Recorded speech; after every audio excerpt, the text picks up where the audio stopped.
If you have a Bible, turn to Romans chapter 12. We're going to get there in just a second.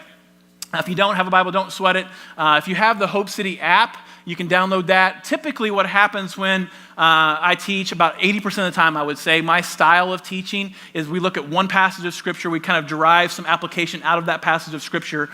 Today's going to be a little bit different. We're going to look at a number of different passages that are going to kind of point us into some relevant application in this idea and this topic of relationships. Because one of the most beautiful things about our life and one of the most frustrating and complicated things about our life are our relationships. And so over the next few weeks, we're going to dive into that, and I hope you can be here for the whole series and just kind of learn and grow with us as we try to become the church that God has in mind, and we can't do that absent of relationships. And so we're going to have some fun with that.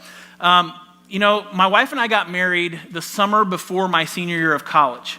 And so we were young, we were in love, we were broke, and we weren't really smart, okay? We just thought we can't wait to get married. And then I was looking back on it, and I have now boys that are getting to that age. I'm like, no, you can wait to get married. But my wife and I, we wanted to get married. So my wife was 20, I was 21.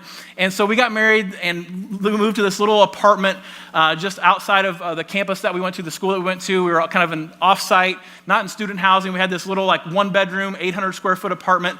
And we were just living the life. And I got married, and then 4 months after we got married, we realized that Trish didn't have the flu like we thought she did, that she was pregnant with our oldest son, Micah. And so the intensity of our relationship went way up because we were just learning how to be married, and now we're going to be parents, and I'm in my last year of school, and I'm not the most organized person, and so it was actually my 5th year of college to try to make up for blowing off the first 4 years of college.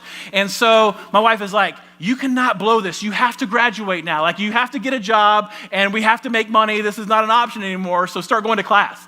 And so my senior year, the second semester of my senior year, I took this class called Senior Seminar. And I went to a Bible college. I studied youth ministry and Christian education. And part of my assignment to graduate from college was I had to take the passage of Scripture that talks about Jesus washing the disciples' feet, and I had to write a 40-page paper on it, citing all of my references and give a 50-minute presentation in front of the entire class on that paper.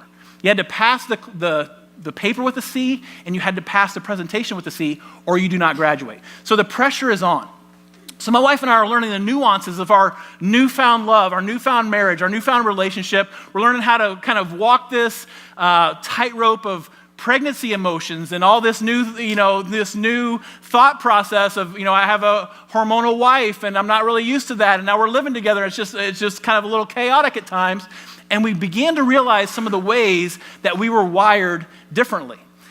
And so I'm not only an unorganized person, I'm kind of a procrastinator. And so I had all semester to work on this paper, but I chose not to work on it until the last week before it was due, just because I just hate myself, okay? And I just wanted to put myself through torture. And so I started this paper about a week before it was actually due. And so I go to the library before Amazon and before, Kindles, and I actually check out some books. I Xerox, photocopy some articles, and I bring them all back to the house. And 2 days before the paper is due, I spend like 6 hours up until like 3 a.m. laying out, marking all of these places in these books where I needed to, cite these references. I marked them. I dog-eared the pages. I spread them out in our little dining room. It was kind of like an eat-in dining room / living room / kitchen. It was all in one, basically a little studio apartment. And I had all of these books just kind of laid out meticulously in order.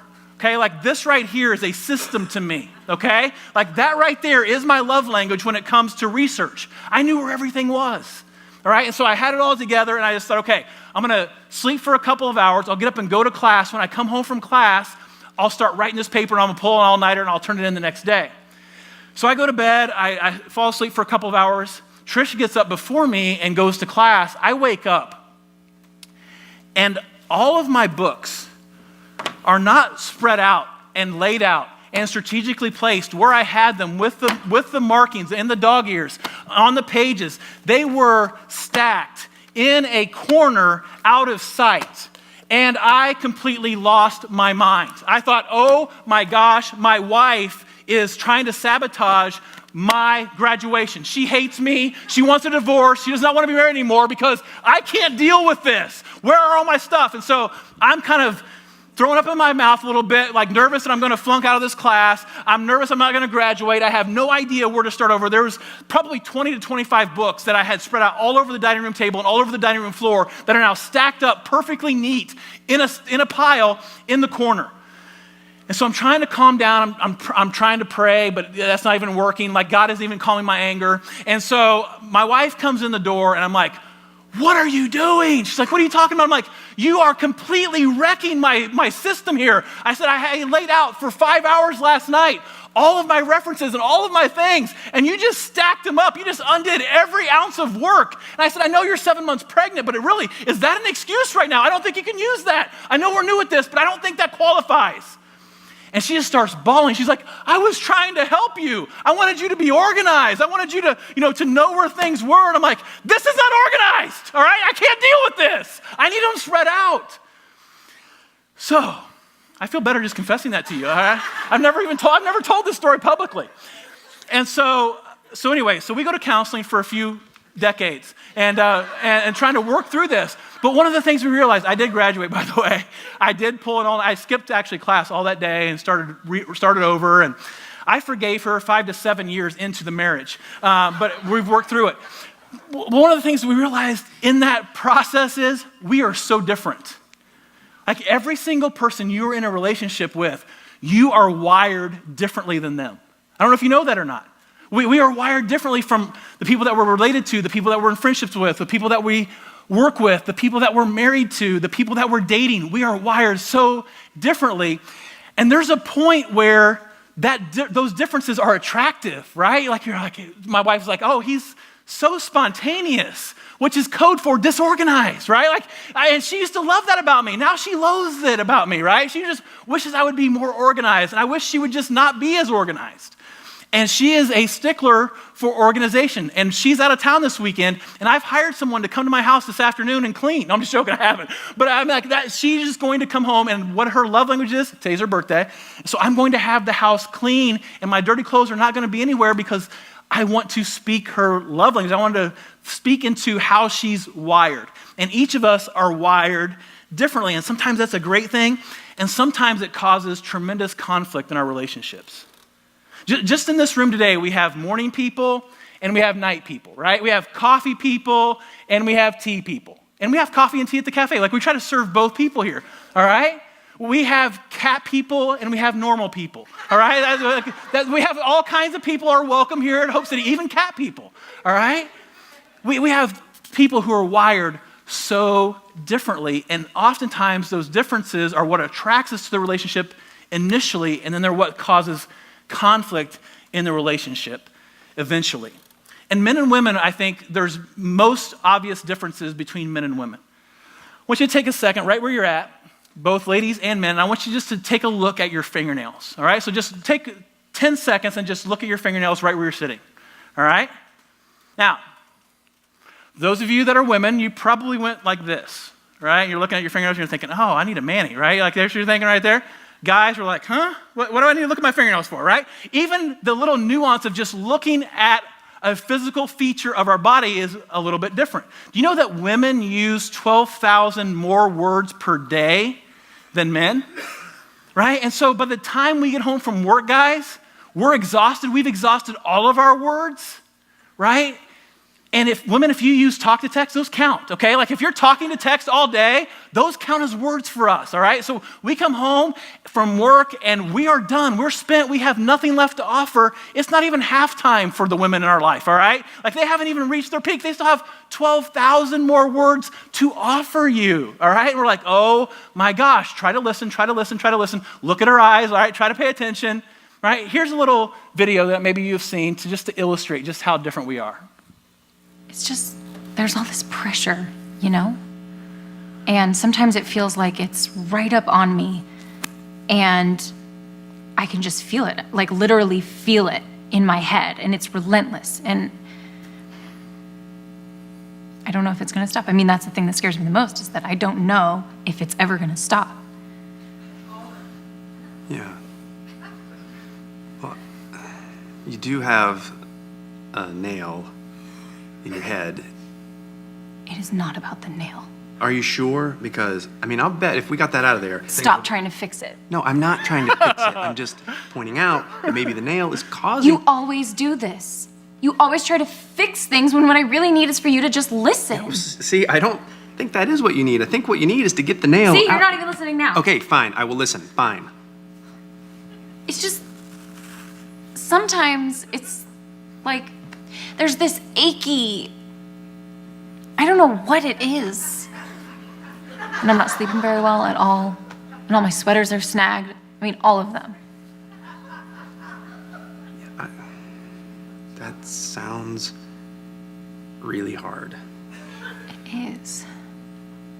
Thank you. Ow! Come on. If you would just. Don't. Try to see things my way. We are wired so differently, right? Like that's just not in male-female relationships. All of our relationships, you're wired differently than everybody in your relational world.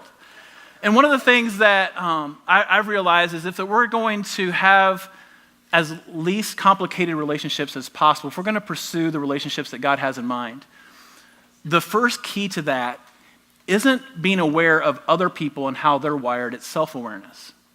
Self-awareness is the pathway to uncomplicated relationships. If you aren't self-aware, if you don't know who you are, if you're not aware of your idiosyncrasies, if you're not aware of your wiring pattern, if you're not aware of your personality traits, you're always projecting disappointment and unmet expectations onto someone else. And so if we can be aware of how we're wired and who we are, it sets us up. It doesn't solve all of our relational issues. It sets us up to have the relationships that God has in mind. And so I want to take a few minutes, and I just want to ask you like 4 questions. And if you're a note taker, I want to encourage you, I would encourage you, if you have something to take notes with, or if you want to pull out your phone and type these into your notes app or your Evernote or whatever you might, I think these are going to be helpful for you to kind of come back to this week. They're not rocket science. And for some of you, you're like, okay, really? This is like Psych 101. But I think it's going to be helpful to really revisit some of these things over the course of this series just to understand who we are as individuals so that we can kind of uncomplicate the relationships that mean the most to us. And so just some relationship questions. The first one is this. Am I an initiator or a responder? Am I an initiator or am I a responder? Okay? Initiators get things done. They're on the front lines. They take risks. They're brave. They're brash. They're type A people. They are the people who are the most aggressive in life, right? And for oftentimes, initiators, they get things done, but oftentimes it's at the cost of relationships. Like they have this wake of relational carnage in their path because getting things done was more important than the actual relationships in the context of getting those things done. Okay, so that's an initiator. For some of you, you're initiators and you're like, okay, go on to the next one. I know I'm an initiator, move on, all right? But there's also the responders, and responders are more comfortable letting the challenges of life come to them. They're less driven, they weigh decisions very carefully, they ponder things, right? They're less emotional. Initiators, they want things to move. Responders think through the implications of every decision, okay? And they respond to those circumstances and situations appropriately. Initiators just go and create a whole new set of circumstances and situations, okay? So which are you? Are you a responder or are you an initiator? Second question, am I an extrovert or am I an introvert? Extroverts love people. They're the life of the party. They're loud. They're obnoxious sometimes. They like the attention on themselves. Extroverts don't necessarily like to talk to one person for a long period of time. When they're in a social situation, extroverts like to talk to as many people as possible. They actually consider it a win to have worked the room rather than have a deep conversation with just one person, right? They derive energy. They derive identity. They derive part of who they are from being around people. They want to be around people. They're in 5 or 6 small groups at church, right? They're always out, in the evenings. You look at their Facebook page, you're like, how in the world do they have the energy to go and hang out with all those people all the time? They love it, right? Introverts are kind of like cats, okay? Like they like people for a second, but then they just want to be by themselves, all right? Like they just need some me time. They just need some time to decompress, and they don't find life at a party. In fact, parties suck the life out of them. All right, and they need days to recuperate from social interaction. So introverts, when Maurice said, hey, take a minute and greet someone around you, you literally wanted to kick him in the gut, right? You're just like, oh my gosh, I hate this part of church, right? Those are introverts. What I've discovered about myself is I'm an extroverted introvert. I don't know, I thought I was making something up, but that's actually a thing now. I know there's a couple books that have actually been written on that. And I love being around people to a point. And then I'm like, okay, get me out of here. Okay, I gotta go home. Okay, I just need some time alone. I just need some time to recuperate. My family is out of town this weekend. Today's my wife's birthday, and so she is celebrating with some friends in Nashville. And I didn't realize until she called me yesterday at 2 o'clock in the afternoon, it was the first person I had talked to other than myself all day, right? And I was like, oh my gosh, these are the first words I've said. It was just beautiful. I just feel rejuvenated today. Not that I want them to be gone all the time, but it was just amazing to have the house to myself. It was quiet. I mean, I yelled at the dogs a couple times, but I just loved just that silence and that alone time, which I typically, as an extrovert, don't get a lot of. And so just to be alone, just to have some solitude, introverts actually soak that up. So are you an introvert or are you an extrovert? The third question is, am I a thinker or am I a feeler? Am I a thinker or am I a feeler? Thinkers tend to make all their decisions based on what is practical, based on what is most strategic, based on what is most profitable, based on what makes the most logical sense, based on the circumstances and the consequences of that choice working out in their favor. That's what thinkers do. Thinkers think about emotions, they just feel nothing, okay? So they want to be emotional, and so they just think about other people's emotions, but they don't have the capacity to really feel anything. They just think a lot, okay? Now, feelers, on the other hand, they are led by their gut, their intuition. They go with their heart, all right? And they wear their heart on the sleeve, and they're just completely in tune with other people's emotions, right? And they drive thinkers crazy because they seem impulsive, they seem irresponsible, they seem like they can't be counted on because they might change their opinion about something based on the circumstances that they're in, right? And they just feel deeply with everybody and everything. They put their feelings ahead of what is practical sometimes. Finally, am I structured or am I unstructured?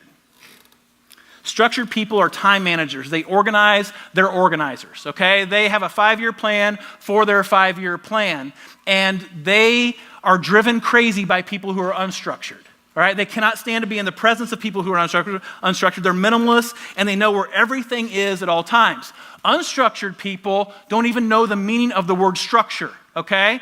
Unstructured people, they're always a little bit late to everything. They're a little bit messy. They're a little bit unkept. Their room or their desk is always a little bit, just kind of unorganized. And they are constantly asking this question. Do you know where my wallet is? Do you know where my keys are? Right? And they are asking the structured person in their life where their wallet or keys are all the time, okay? So those are structured people and unstructured people. Are you unstructured or are you structured? Now, what usually happens between these people? What usually happens between the initiator or the responder? What usually happens between the extrovert or the introvert? What usually happens between the thinker or the feeler or the structured or the unstructured person? You know what happens? They fall in love, right? They fall in love with each other. That's what happens. And they start families and they have kids, or they join a team at work, and all of a sudden they're surrounded by people who are completely opposite of them, and they can't stand them. All right, they liked them initially. They were attracted to the differences initially, and then all of a sudden, they're in a relationship or they're in a family, and they're like, oh my gosh, I might kill this person, right? And typically what happens in the context of a family is you have one structured kid that is in the birth line order, usually older than the next one who is unstructured. And if they have to share a room, like, your life is miserable, right? Because the structured person always needs order. He always needs organization. She always needs things kept. And the unstructured person is like the Tasmanian devil. They just blow through rooms and completely destroy everything that the structured person has created, has done, right? And here's the thought process. If you're in this relationship with somebody who is opposite of you, you think, why can't you be normal like me? Why can't you be more like I am? Our relationship would be better. Our sibling relationship would be better. Our dating relationship would be better. Our marriage would be better. Our work environment would be better if you would just be more like me. Why can't you just be normal?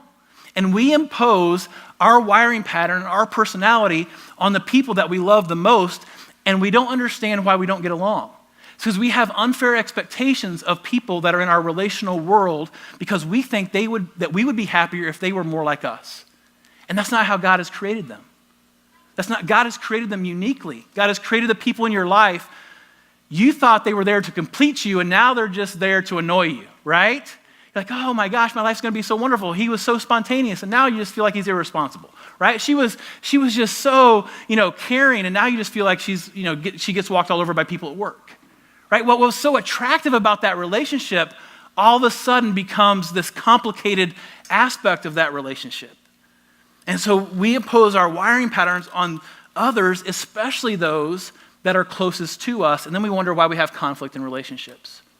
So the big idea of where we're going to go for this series over the next few weeks is this, that good relationships, great relationships are possible, but they're not probable. The relationships that you desire in your life, they are possible. They're just not probable. And that may sound a little discouraging, but we get into a relationship and we think, okay, I'm going to see this relationship grow and develop and become more than it is right now. And then our vision for the relationship is usually greater than our investment in it, right? And so we have this vision, we have these expectations for the relationship that we're in, whether that be our marriage, whether that be a relationship with a parent or a child, whether that be a work relationship. And the vision and expectation that we have for that relationship is greater than the time and the energy and the effort we're willing to put into it. And so it never meets our expectation. And we all want great relationships. We all want great friendships. We all want great marriages. We all want great working relationships. But they take a lot of hard work. And if we're really honest, that's why a lot of our relationships aren't great. Because we're just not willing to work that hard. We want them to happen. We don't want to make them happen. We don't want to work hard to see it happen. Our desire for good relationships is usually greater than our commitment to it. And so we're not intentional about the things that matter most to us, and we don't understand why they're so complicated or why we feel so distant. And so I want this series to be super practical. I want you to leave here each week and go, man, I can really apply that to my work environment. I can really apply that to my relationship that I'm struggling with my mom or my sister. I can really apply that to my marriage relationship. At the same time, I think sometimes in the church, we attach a checklist to our spiritual activity and think, okay, if I do this and do this and do this, and there's this magic formula to great relationships. And so I don't want to mislead you. I don't want to focus on behavior modification in this series. I really want to focus on heart transformation in this series. Because the key to the relationships that you desire the most isn't when you change your behavior, or probably more accurately, when you try to change the behavior of those in your relationship with. The key to you experiencing uncomplicated relationships is being willing to allow God to transform you. I love this passage in Romans chapter 12, verse 2. It says, don't copy the behavior and customs of this world, but let God transform you into a new person by changing the way you think. Then you will learn to know what God's will is for you, which is good and pleasing and perfect. And as I was thinking about this passage of Scripture and how it relates to our life, I think that relationships in our culture have become expendable. They've become replaceable. I could just think through the different relationships, different people that I've been friends with in my life, and it's not that anything happened. We just kind of created distance, and I'm just not friends with them. I'm friends with them on Facebook. I'm just not in a relationship with them. They've been replaced by new friends that I either live closer to or get along with better or have a higher affinity for. And I think we have been sold this picture that if you don't like your job or don't like the people that you work with, just go to a new job because you deserve happiness in your workplace. And if the people at your work aren't making you happy, then it's not worth fighting for. Just go replace them with new sets of coworkers. Right? If you have a conflict in your family and your sister, hacks you off, or your brother or your parents do something that completely annoy you, then just create distance with them. Just give them the silent treatment. Just don't go home for Easter. Don't go home for Christmas. Just let them know how disappointed you are with them by removing yourself from that relationship. The most common reason for divorce in the United States? Irreconcilable differences. Like, their married people get to a place where they say, okay, the differences between you and I are so great, I want to start over. I want to do over. I think I'm going to be happier with somebody I can get along with better. And so we just replace those relationships.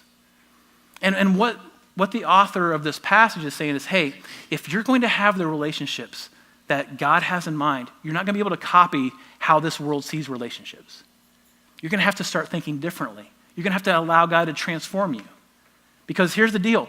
You can't control a human heart. You can't change your spouse. You can't change your boyfriend or girlfriend. You can't change your mom and dad.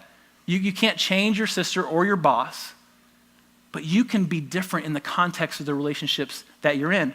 And a different you will always lead to a better relational life. Right? If you're allowing God to transform you, it doesn't matter what the people in your life do. You're going to be more equipped to have the relationships that God has in mind because you're going to allow God to transform you. I had an incredible conversation. Actually, I had a couple of conversations like this over the last couple of weeks with a lady in our church, and she was talking about how she's been to a lot of different churches over the last 18 months or so. And she's like, I just know that Hope City isn't perfect. And I was like, what? Are you serious? She's like, and typically what I would do is I would go and I would look for the imperfections in that organization, in that church, point out all the imperfections and just move on. She's like, but I just feel something is different about Hope City. And I want to fight to stay. I want to fight to have deep relationships there. And it was so refreshing to me because she didn't spend a lot of time pointing out all the imperfections because I could probably list those, right? We're not perfect. We say no perfect people allowed. When you say that and you're expecting imperfect people to be a part of something, the overall whole of that is not going to be perfect. But what she was saying is, hey, I don't want to just have these church relationships be disposable anymore. I don't want to just gloss over it. I want to dig in. I want to figure out what it means to be a part of a community. And it was just so refreshing to me because it's so countercultural, right? We're conditioned to consume relationships, not to participate in them, not to fight for them. And one of the things that we share with our boys over the last few years, especially as they've gotten into the teenage years, is the best decisions that you're going to make in life are decisions that you pre-make. Like the best way that you're going to be honest and wise budgeters of your money isn't to wait until you have money. It's to pre-decide how you're going to spend your money before you have it. Because H.H. Gregg going out of business and there's flat screens over there, right? And I thought, oh my gosh, I have $600. I might go spend it at H.H. Gregg.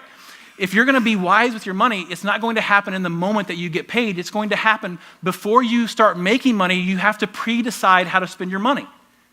Our boys, two of our boys, actually all of our boys are teenagers now. Two of them are in relationships with girls. And we said, hey, if you want to honor boundaries in dating relationship, if you want to honor physical boundaries, the best decision that you're going to make in that regard is not going to be at 2 a.m. in the morning in the back of a car, right? The best decision that you're going to make is before 2 a.m. Like you have to pre-decide how to respond to that situation if you want to make the wise choice, if you want to choose what is best. And so what I want to close with today is I want to close with just 4 choices that we can make before we experience conflict. Because you're not going to make the best choice for your relationship in the midst of conflict.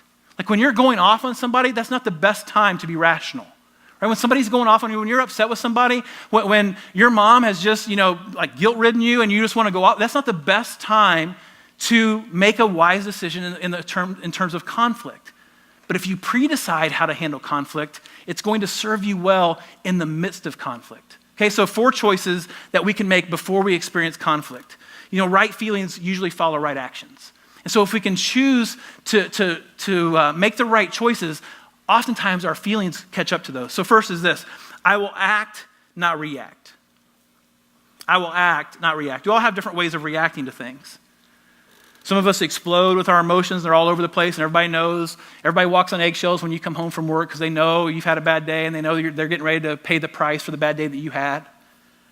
Some of us are stuffers, and we stuff conflict down over and over and over again, and we allow it to build up, and then we just go off. There's a psychological term when it comes to conflict. Some people are fight. Some people are flight. Right? Some of you are fighters. Like if there's conflict, like you put on the gloves and you're ready to go. Right? And then everybody knows you're ready to go. And then some of you are flight. Like if you see conflict coming, you're out. You go for a walk, you go for a drive, or you make your spouse go for a walk or a drive. You're like, get out of here, right? Or you go and slam the door of your bedroom and you just want some alone time. You avoid conflict. The best decision that we can make is not to react to conflict, but to act in the midst of conflict. Let me illustrate what I mean. Look at Psalm 141, verse 3. It says, take control of what I say, O Lord, and guard my lips. Take control of what I say, O Lord, and guard my lips. Now, we're going to spend an entire week, in a couple weeks, talking about the power of words in our relationships. So I don't want to unpack this completely. But I think it points to a principle that if you go to God first in the midst of conflict, it's going to change how you respond to conflict.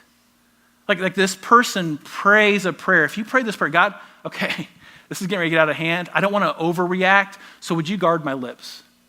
Would you guard what I'm saying right now? And here's the deal. If you're willing to go to God in the midst of conflict, he is going to meet you there.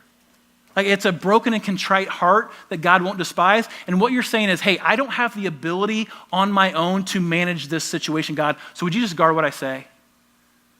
Here's what I know to be true. If you're willing to make that choice, pre-make that choice, you'll have to apologize a lot less for things that you say in anger. You'll regret harsh words a lot less in your relationships. You won't have to send text messages saying, hey, I didn't really mean that. Hey, I'm sorry I flew off the handle. Not that any of you do that. Maybe I'm just talking about myself.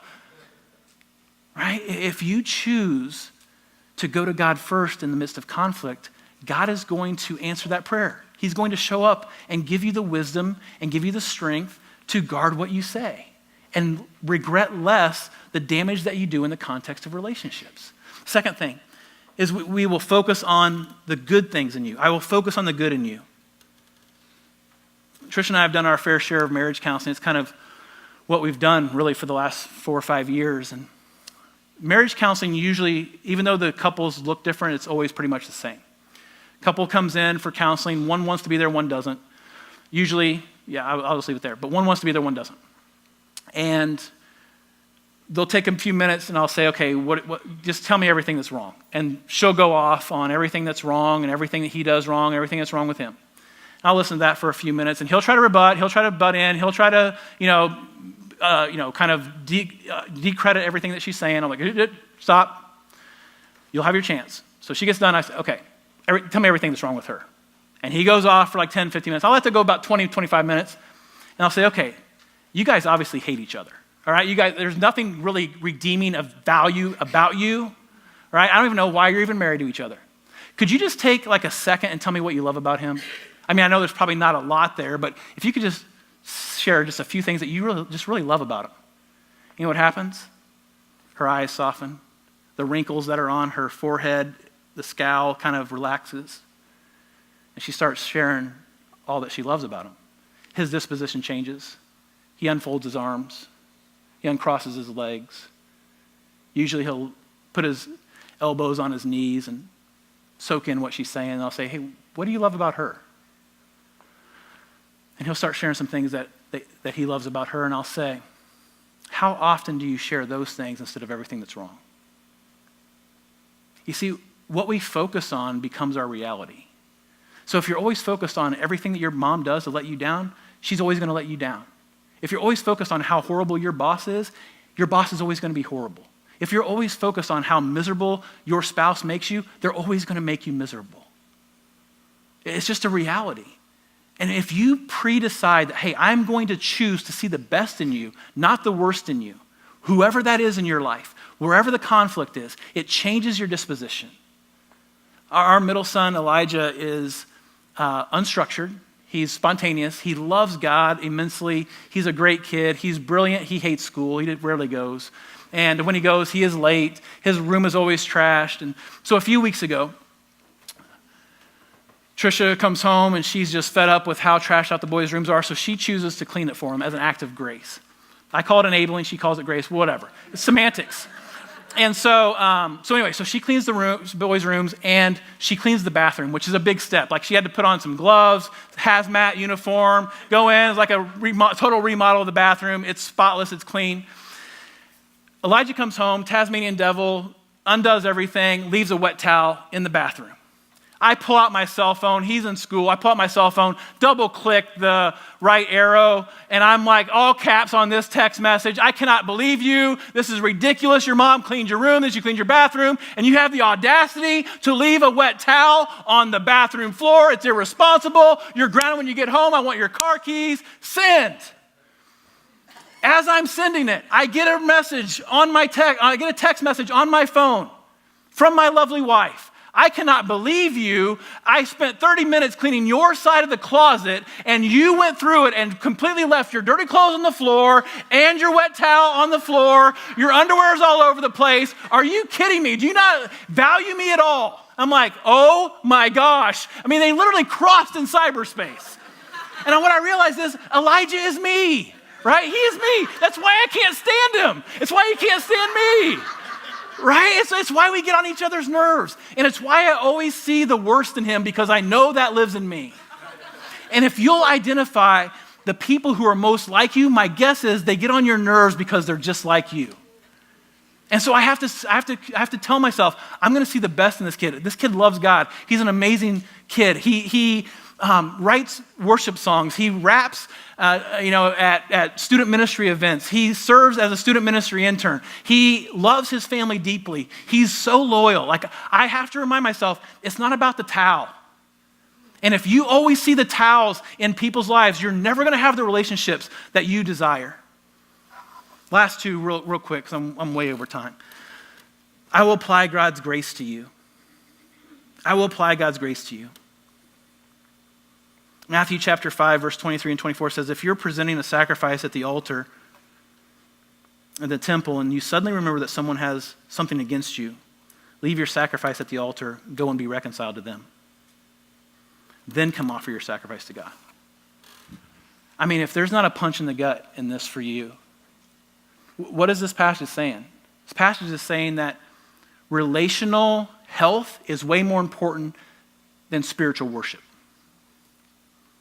Like, it's so important to God that you pursue relational health. He says, hey, if you're worshiping me and you know in your heart, you know in your spirit, the Holy Spirit tells you that you've offended someone, that you've hurt someone, that you've wronged someone, that you haven't forgiven someone, don't worship me. Pause the worship to reconcile the relationship. That's serious. That's heavy. That's God saying, hey, I don't want your act of sacrifice if you don't have a heart that's pursuing me. Another passage of scripture, Jesus says, how can you say you love God and yet hate your brother? Right? And so if you realize in this moment that there is relational brokenness in your life, my advice to you is send a text message, send an email, make a phone call, drive to someone's house today. Because it's that important to God.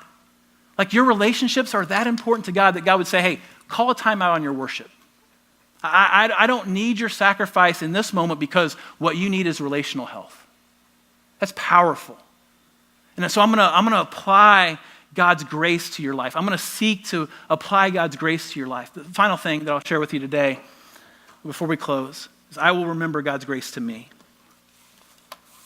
I'll remember God's grace to me. One of my favorite scriptures is the scripture that says, he who has been forgiven of much loves much. And what that essentially is saying is when you realize the depth of the forgiveness that God has given you, you'll be willing to offer it to other people. You won't withhold it. You won't hold them hostage to your resentment or your bitterness or your dysfunction. You won't put them in this prison where they have to prove themselves to be worthy of you. You know why? Because you never had to do that with God. God met you right where you're at. And he says, I love you for who you are, not for what you do. And when you recognize that, when you recognize God's grace in your life, it is a natural overflow to dispense that grace to other people. It's natural. It's normal. It's a part of your relational world. It's part of your relational habits. You're not focused on the offenses of other people. You're focused on the goodness of them. How would your parenting change if you focused on God's grace in your life, if you focused on the good in them? How would your relationships at work change if you focused on God's grace in your life and you offered grace to your coworkers in the same way that God offered it to you? How would your relational world change in your marriage if you recognize that your wife or your husband is just as loved by God as you are? And you stop demanding payment from them and you allowed the grace of God to overflow in your heart. How would that change your parenting? How would that change your family dynamics if you simply said, okay, I'm going to pursue not who I want you to be, but who you are. I'm going to understand how I'm wired, and I'm not going to demand that you are wired like me. I'm going to celebrate your uniqueness. And when we do that, we set our hearts up in such a way that we can start to live out the relationships that God has in mind. It's not easy, it's not probable, but it's possible. Let's pray together.